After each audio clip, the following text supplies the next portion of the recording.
Hi friends, how are you? You must be fine and enjoying the online sessions. Friends, today we are going to learn our first poem 2.1 Song of the Open Road. The title of the poem is Song of the Open Road. The present poem is written by the well-known American poet Walt Whitman. Friends, the present poem is little bit philosophic. It is inspirative as well as highly symbolic. We will enjoy the poem exactly, but before the poem, let us discuss the icebreakers. Friends, the title of the poem is Song of the Open Road. It is highly symbolic. This open road does not mean literally the open road or the any road. This open road is metaphorized as the road of our life. And the writer Walt Whitman has chosen the open road of the freedom, equality, and liberty. He is quite a well-known poet who took the part, who welcomed the democratic society. That's why he has written many poets to praise the then the President of the America, Abraham Lincoln. Last year we studied his famous poem, "O Captain, My Captain," which was written on the death of the Abraham Lincoln.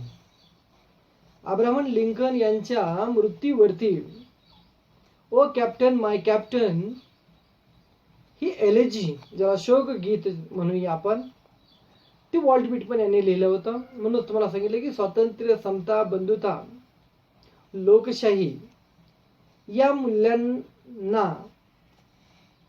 मूल्यांचं स्तुती करणारी, कौतुक करणाऱ्या बहुतांशी लिखाण, कविता Walt Whitman यांनी केलेला आहे. In ice breakers तुम्हाला सांगितलं की open road is a metaphor. Open road हे एक मेटाफर आहे, जीवनाच्या दृष्टिकोनाचं मेटाफर आहे. पण लिटरली जरी मिनिंग करायचं म्हटलं, एखाद्या कोणत्या तयारीला, टूरला जायचं असेल, ट्रिपला जायचं असेल, तरी आपण कितीतरी तयारी करतो. मग संपूर्ण जीवनाच्या प्रवासासाठी आपण किती तयारी करायला पाहिजे, कोणत्या प्रिपरेशन सह आपण निघायला पाहिजे, हेच सिम्बॉलिकली वॉल्ट व्हिटमन यांनी अतिशय छान शब्दामध्ये आपल्याला सांगितलेलं आहे. But for the icebreakers activity, the first activity is to choose the mode of the travel that you would like to most for a journey. खाली काही ट्रॅव्हलिंग मोड सांगितलेत की जसंच airways, waterways, railways and roadways. You are asked to choose any one, but give the reason for your preference. तुम्ही सहज म्हणून जाल airways, but why you have to give the reasons. तुम्ही का, ते मात्र कारण त्याची दिली पाहिजेत. Suppose you may say airways, एखादा एअरवेज सांगेल it is the most comfortable mode. It overcomes the problem of the ट्रॅफिकचा प्रॉब्लेम आहे. It is the most speedy. बरोबर आहे ना. एका तासामध्ये जगाच्या या टोकावरून त्या टोकाला आपण जातोय काही तासामध्ये. Am I right? The most speedy. आणखी सारे काही असे ऑप्शन्स तुम्हाला सांगावायचे. वॉटरवेज का एखादा प्रेफर करेल. Waterways is very helpful for the carrying the big luggage. Railways is quite what we call it affordable म्हणजे खूप परवडण्याजोगी वाहतूक आणि प्रवास रेल्वेचा असतोय. इट इज इनएक्सपेन्सिव्ह त्याला म्हणूया आपण. रोडवेजचे सुद्धा काही मेरिट्स आणि डिमेरिट्स आहेत. whatever actually it is a topic for discussion. You have to give your own answers. The new syllabus or the new text is formed. Actually it is student centered. It invites or it involves the student as much as possible. Even the teacher, what the teacher's role? The teacher has to guide the student only. टीचर्सनी फक्त तुम्हाला guide करायचं आहे. and get the more and more answers, discussions, options, your opinions from the student. विद्यार्थ्यांना जास्तीत जास्त बोलतं करायचं आहे. विद्यार्थ्यांना विचार करायला लावायचा आहे. विद्यार्थ्यांना बोलकत करायचं आहे. हीच तर या नवीन सिलेबसची काही वैशिष्ट्य आहेत. Discuss with your partner the preparations you would like to make for your journey. कोणत्या एखाद्या जर्नी तुम्ही प्रवासाला चालले आहात. What the preparation that you would like to do. कोणते प्रिपरेशन तुम्हाला करायला आवडेल किंवा कोणकोणतं प्रिपरेशन कराल. Don't say sir we will have the laddoos and karanjis and chivda लाडू आणि करंजी फक्त असेल. Don't say such a things. काय प्रिपरेशन कराल. Suppose you R going on the tour of the युरोपच्या टूरवरती चालले सपोज तुम्ही, असं समजूया आपण. तर काय कराल रे. At first you will have the visa and passport. Means you will collect the essential documents. जे काय आवश्यक कागदपत्रे आहेत ती तुम्ही सगळी कागदपत्रे गोळा करायचा प्रयत्न कराल. Your required identity cards, ID proofs, am I right? Essential documents shortly. Then you will have the proper plan for the how many days you are going to visit, or what are the places that you are going to do them. You will book the hotels there. Am I right? And as well as you will have the preparations. Suppose you are going on a tour, एखाद्या tour वरती चालला, trekking वरती चाललात, त्या दृष्टीने तुम्ही काय काय तयारी कराल. You will have the whatever the things which are the essential to your tour or the trekking. Just list them. Then discuss the ways in which you would overcome the problems, hindrances, difficulties you face during your journey. काय क्वेश्चनचा अर्थ होतो. Suppose तुम्ही एखाद्या प्रवासामध्ये आहात, टूरवरती आहात आणि त्या ठिकाणी तुम्हाला काही अडचणींना तुम्हाला सामना करायचा आहे. तर त्या ठिकाणी तुम्ही अडचणी असतील, डिफिकल्टी असतील, अडचणीवरती तुम्ही कशी मात कराल ते तुम्ही सांगायचं आहे. काय कराल ते तुम्ही सपोज एखाद्या ट्रेकिंगला गेलात आणि ट्रेकिंगला गेल्यानंतर तुम्ही काय झालं की तिथं तुमचा रस्ता चुकला. You loss your way the road.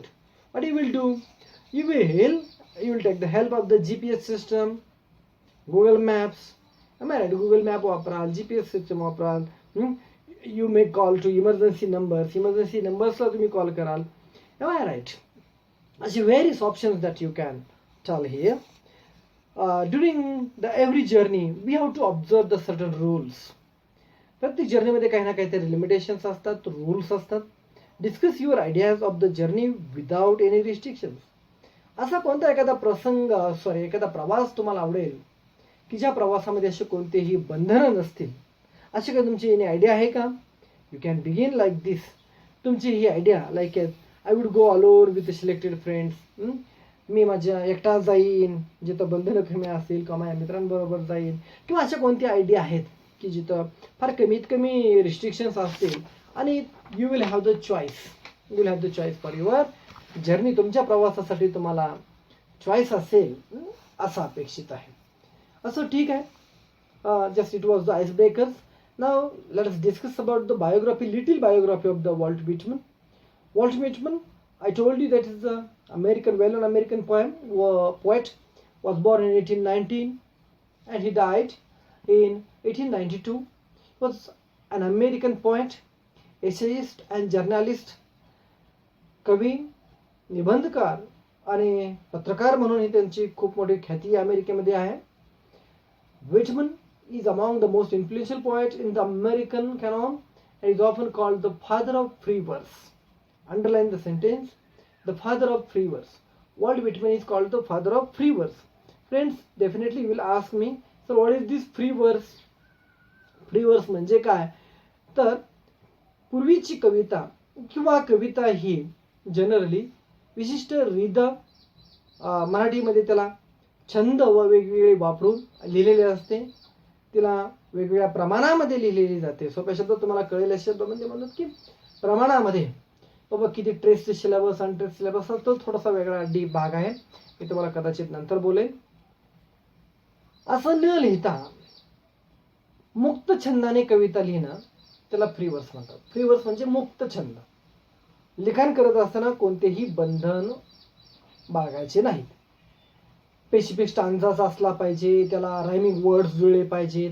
आता आपली आजची कविता बघितली तर you will have the very less rhyming words and there is no even the proper stanza also. Proper stanza तुम्हाला दिसत नाही, रायमिंग वर्ड्स तुम्हाला दिसणार नाहीत. जसं कवीच्या मनामध्ये वाक्य येतील तशी अगदी कवी मांडत जातो. Such a poem is called free verse. मराठीमध्ये त्याला मुक्त छंद असं म्हणतात.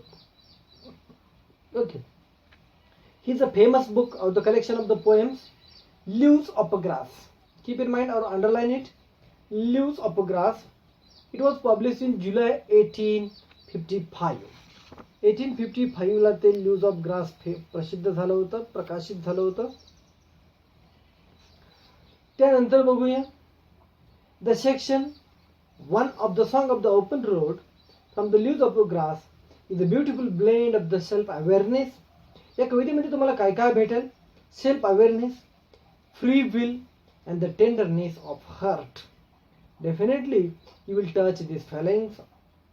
It gives us the poet's realization that along the journey of one will face a test of the wisdom. जीवनाच्या या प्रवासामध्ये one will face the test of the wisdom. शहाणपणाची चव आपल्याला कधी येते पहा, which is not tested in any school or any university. या जीवनाच्या शहाणपणाची चव आपल्याला जीवन जगत असतानाच येते. ती कोणत्या स्कूलमध्ये किंवा कॉलेजमध्ये आपल्याला जीवनाबद्दल कळत नाहीये. We have to experience it, we should live it. But how we should live it, this the thing that the poet is going to tell us. त्याच तर गोष्टी आपल्याला कवी सांगणार आहे. बघूया आपण. A road is a something everyone uses, whether rich or the poor. It forces all levels of the people to associate with one another. जीवनाचा मार्गाने तर सर्वांनाच जायचं आहे. सर्वजण जात असतात. He may be poor, he may be rich, or he may be small, beggar, or whatever it may be. But each and every one has to face the life or has to follow the road of the life. The road signifies the mobility. आताच तुम्हाला सांगितलं की road या शब्द हा symbolically वापरलाय. कवी सांगतात की mobility, the road suggest the meaning of mobility. रस्ता हा गतिमानतेचं प्रतीक आहे, गतीचं प्रतीक आहे. One can take the road as a point to start over towards the something new. पुढे तुम्हाला ऑन पेज नंबर 95 वरती चित्र दिसत आहे. एक कवी म्हणूया किंवा एक व्यक्ती पुढे ओपन रोडकडे पाहतोय. What you will tell by observing this picture, or if I asked you what you observe in this picture, I may say it is the beginning of his journey. It is his starting point of his journey. त्याच्या प्रवासाचा तो starting point आहे, ती त्याची beginning आहे. असं Whitman talks about the people and the places. Whitman त्याच्या कवितेमध्ये अनेक लोकांबद्दल बोलतोय, त्याला भावलेली त्याच्या आयुष्यामध्ये आलेली लोकांबद्दल बोलतोय, प्लेसेस बद्दल बोलतोय. त्यानं भेटी ज्या ज्या ठिकाणा दिल्या आहेत त्या भेटी ठिकाणांबद्दल बोलतोय. ही आर्ग्यूज अगेन्स्ट द सेईंग. तो काय बोलतोय बघा, त्याची आर्ग्यूज मीन्स स्टेटिंग, विधान करणे. काय विधान करतोय? He argues against the staying in one place for the too long along with the hospitality may be true. भले तुम्ही ज्या ठिकाणी आहात त्या ठिकाणी कम्फर्टेबल असाल, सुरक्षित असाल, इव्हन तिथली हॉस्पिटॅलिटी तुमची सोय सुविधा जरी चांगली असली तरी एकाच ठिकाणी आयुष्य काढणं, एकाच ठिकाणी थांबणं हे वॉल्ट व्हिटमनला पसंत नाहीये. तो म्हणतो की माणसानं फिरलं पाहिजे. माणसाचं जीवन हे it should be mobile. Mobile means not a cell phone. गतिमान असलं पाहिजे, फिरतं असलं पाहिजे. गतिमान असलं पाहिजे, ते फिरतं असलं पाहिजे. का रे? माणूस फिरला, माणूस जर फिरत असेल, प्रवास करत असेल, तर तो ज्ञानी होतो. संस्कृतमध्ये सुभाषित आहे की केल्याने देशाटन.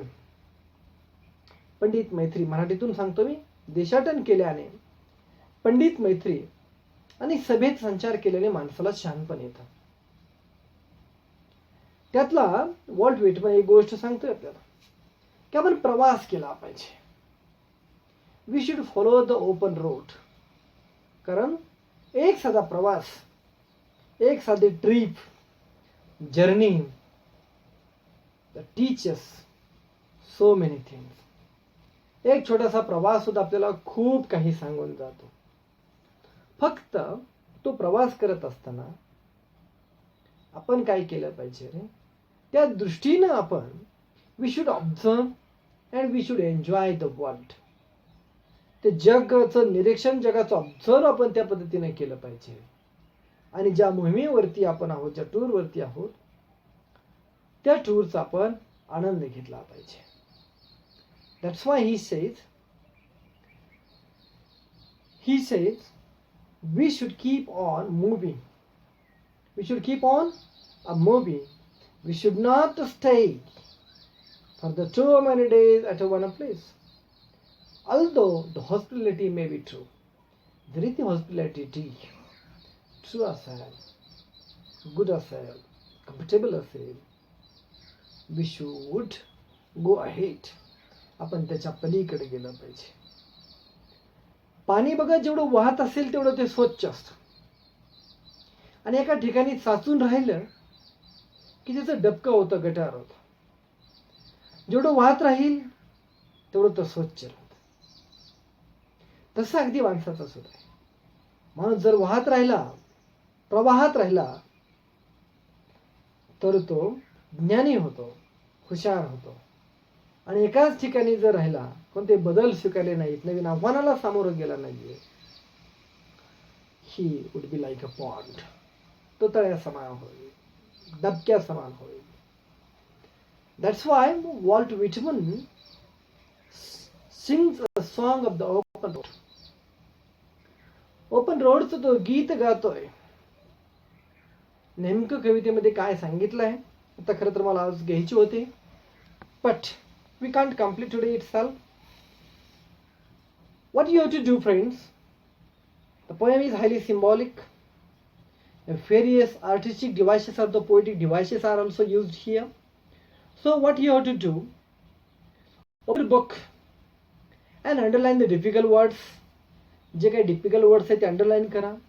Try to find out the meaning. Glossary is also given here. Glossary दिलेली आहे. त्याची उत्तरं शोधायची. प्रिपरेशन करा. Try to gauge the meaning. Try to understand the meaning of the poem. Then tomorrow I will teach you the same poem. I will explain you word by word and line by line to you. But for today's session is concerned, friends, I would like to stop here. Okay, friends, bye. See you.